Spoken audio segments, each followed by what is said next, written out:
Assalamualaikum warahmatullahi wabarakatuh. Kami dari kelompok 4 akan menjelaskan materi tentang penentuan harga barang publik dan pembiayaan defisit.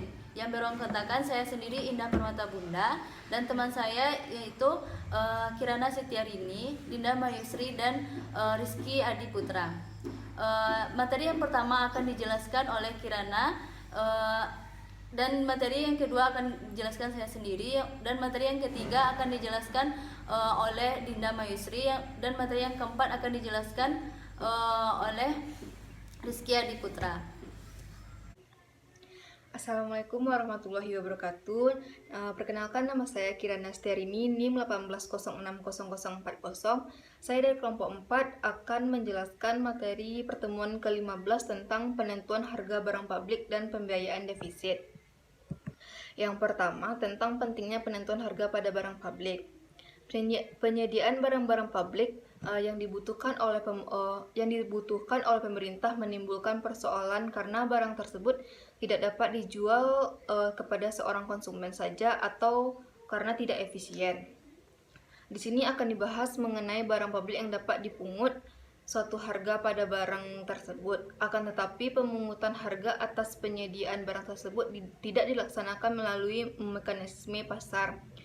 Kasus ini terlihat pada satu industri yang mempunyai struktur biaya menurun, di mana untuk industri tersebut sebetulnya mekanisme pasar dapat dipakai. Sebetulnya pada industri tersebut mekanisme pasar dapat dipakai untuk menentukan harga, tetapi harga yang terjadi menjadi sangat tinggi dan jumlah produksi yang dihasilkan menjadi sedikit. Industri biaya menurun ini juga disebut sebagai monopoli alamiah atau natural monopoli, misalnya pos, kereta api, dan sebagainya. Keputusan penentuan harga oleh pemerintah ditujukan untuk memperbaiki alokasi sumber daya ekonomi pada sektor publik. Dalam perekonomian, tingkat harga merupakan satu tanda tingginya nilai yang merupakan kesediaan konsumen untuk membayar atas barang yang dihasilkannya atau barang yang telah dibelinya. Sekaligus merupakan tingginya biaya untuk menghasilkan barang tersebut oleh produsen. Materi kedua yaitu tentang penentuan harga barang publik pada pasar monopoli. Bentuk pasar monopoli adalah bentuk pasar di mana hanya ada satu penjual dari suatu barang tertentu untuk mana tidak ada barang pengganti lainnya. Produk yang dijual oleh monopolis harus jelas berbeda dari produk lain yang dijual dalam pasar lainnya. Dalam menentukan harga, tidak ada perbedaan antara bentuk pasar monopoli dengan pasar persaingan sempurna, yaitu keduanya ingin menaikkan harga atau memaksimumkan harga. Dengan semakin tingginya harga, maka keuntungan yang diperoleh juga akan semakin tinggi. Namun, perlu diketahui bahwa dalam pasar persaingan sempurna, harga tidak ditentukan oleh frame, tetapi ditentukan oleh pasar atau industrinya. Sedangkan dalam pasar monopoli, harga ditentukan oleh penjual atau frame. Terkait dengan pembelian inputnya, baik itu di dalam pasar persaingan sempurna atau pasar monopoli, adalah sama, sehingga masalah biaya antara keduanya memiliki analisa yang sama. Yang ketiga yaitu tentang penentuan barang publik pada imperfect competition atau teori second best. Kita lihat dulu di dalam first second. Di dalam first best theory, of pricing dikatakan bahwa penetapan harga berdasarkan biaya marginal. Masalahnya, apabila semua perusahaan swasta kecuali satu perusahaan menetapkan harga berdasarkan biaya marginal, maka perusahaan yang satu tersebut tidak menggunakan sumber ekonomi secara efisien. Teori kedua terbaik atau teori best second best menyatakan bahwa apabila dalam suatu perekonomian terdapat banyak industri yang tidak efisien, maka pemerintah harus memaksimumkan kemakmuran masyarakat dengan penetapan harga pada perusahaan negara. Dalam kebijakan kedua terbaik ini, pemerintah harus berupaya agar tercapai penggunaan sumber ekonomi yang optimal, yaitu pada suatu tingkat harga barang X, di mana kerugian masyarakat sama dengan keuntungan masyarakat akibat penurunan terhadap permintaan barang Y. Baiklah, sekian yang dapat saya sampaikan. Materi selanjutnya akan dilanjutkan oleh rekan saya. Terima kasih. Assalamualaikum warahmatullahi wabarakatuh. Baiklah, saya Indah Permata Bunda, NIM 18060038. Saya akan menjelaskan tentang cara menutupi defisit dari penyediaan barang publik. Yang pertama yaitu dengan pengenaan pajak. Dengan pengenaan pajak tersebut terdapat dua cara, yaitu pajak lumsum atau pajak yang sama pada setiap orang, dan juga pajak pendapatan. Selanjutnya yaitu pengenaan pungutan.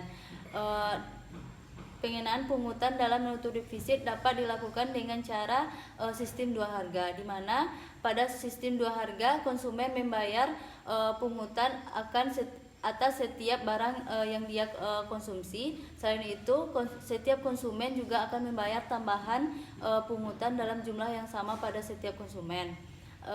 Yang ketiga yaitu diskriminasi harga. Diskriminasi harga dalam menutupi defisit dari penyediaan barang publik terdapat dua jenis, yaitu diskriminasi harga sempurna dan diskriminasi harga tidak sempurna. Selanjutnya yaitu peraturan pemerintah.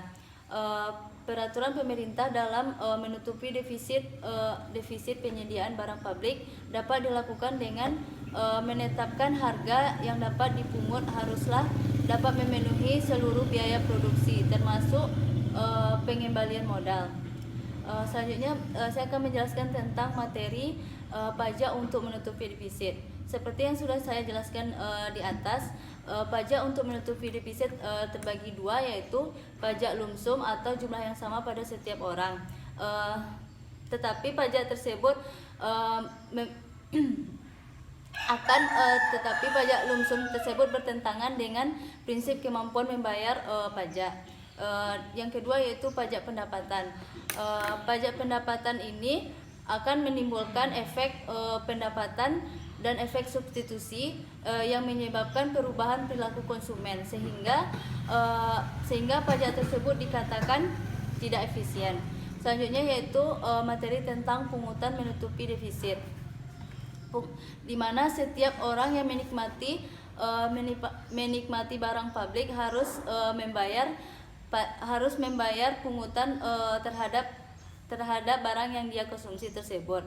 Masalahnya apabila jumlah pungutan terlalu tinggi karena dimaksudkan untuk menutupi biaya produksi, maka output yang diproduksi akan menjadi terlalu sedikit dan harga lebih menjadi tinggi daripada tingkat output efisien, yaitu pada MC sama dengan MR. Baiklah, sekian dari saya. Assalamualaikum warahmatullahi wabarakatuh. Perkenalkan, nama saya Dinda Mayusri, NIM 18050006, akan melanjutkan materi selanjutnya, yaitu tentang masalah ekuitas atau ekuitas isu dan kecukupan. NCLB mengartikulasikan tujuan yang jelas untuk pemerataan dalam pendidikan sains yang memasang negara-negara untuk menggunakan data tentang prestasi siswa untuk mengidentifikasikan bidang-bidang di mana mereka mungkin gagal. NCLB menjelaskan bahwa semua siswa harus diberikan kesempatan yang adil untuk memperbaiki literasi sains. Selanjutnya yaitu cara pembiayaan defisit pemerintah. Dengan pendapatan negara yang lebih tinggi, pemerintah akan dapat meningkatkan belanja yang bertujuan untuk menurunkan kesenjangan yang ada di Indonesia, kata Sri Mulyani. Peningkatan belanja guna untuk masyarakat miskin yang mengurangi kesenjangan. Selain meningkatkan pajak dari penerimaan kas negara, juga bisa menerbitkan obligasi sehingga meningkatkan penyerapan uang masyarakat. Melakukan pinjaman uang menjadi pilihan terakhir, baik melakukan pinjaman dari bank maupun dari luar negeri.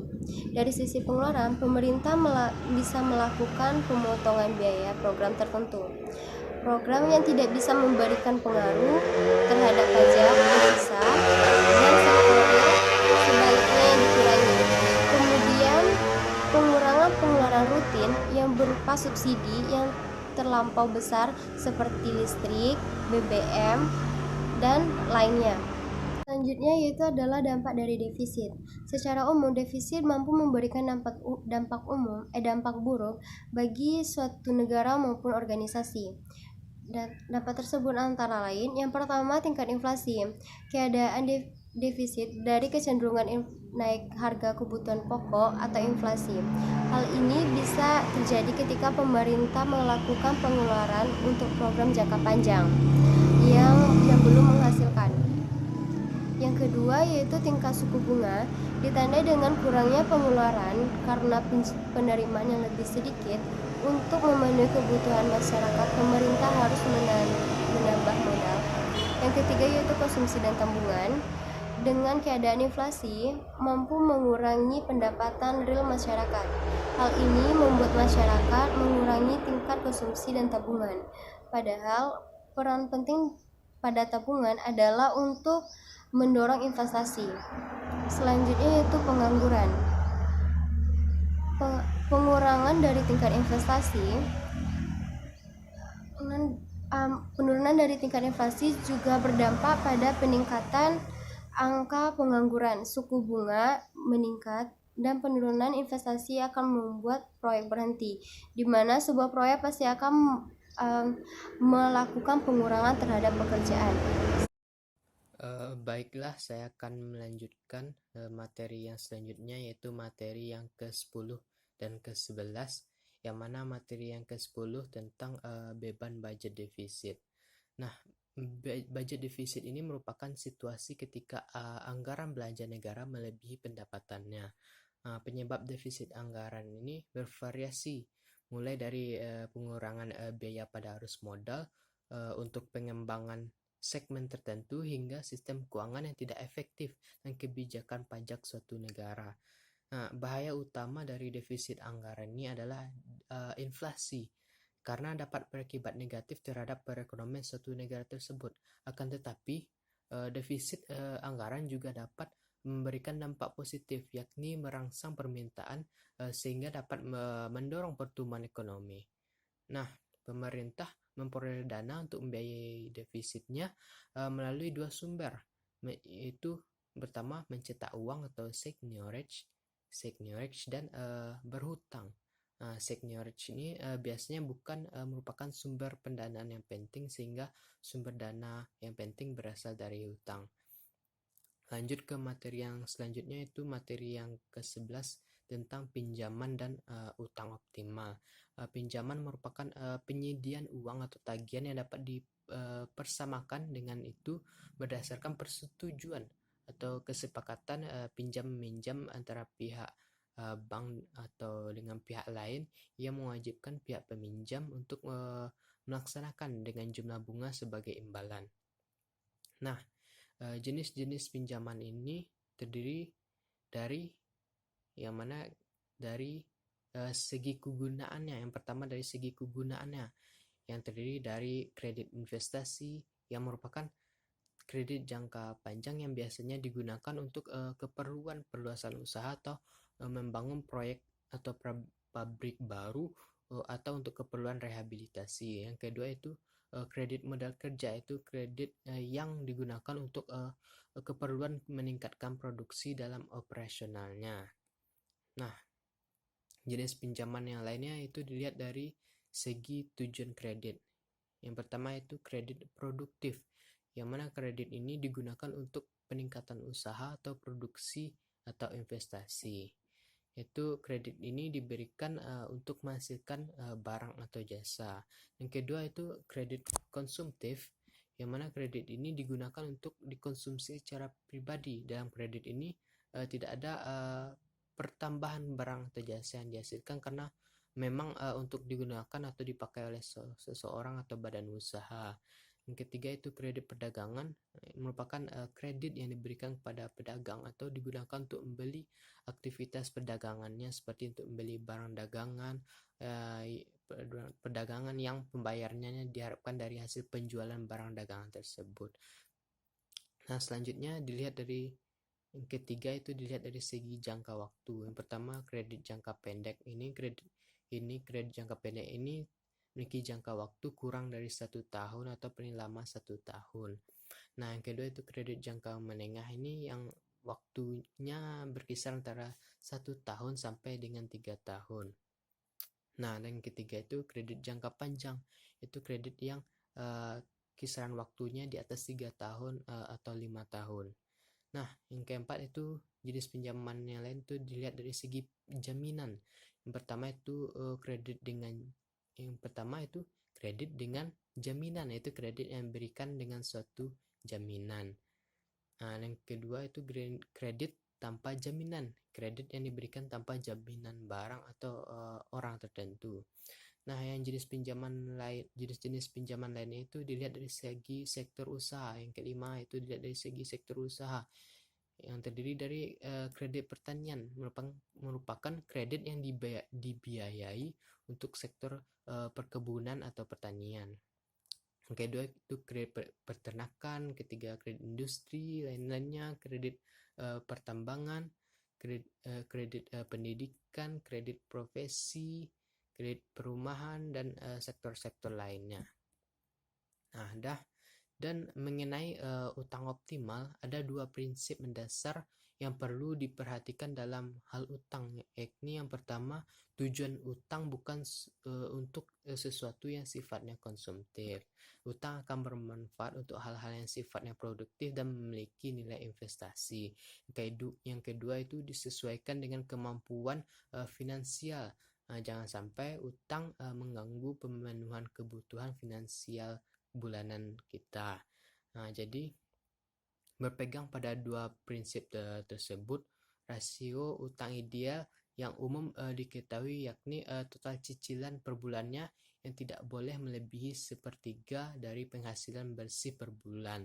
Nah, selain untuk meminimalisasi risiko gagal bayar, batasan ini dimaksudkan agar pemenuhan kebutuhan hidup bulanan masih bisa terpenuhi secara wajar dengan 2/3 penghasilan bulanan. Sekianlah materi yang dapat saya sampaikan.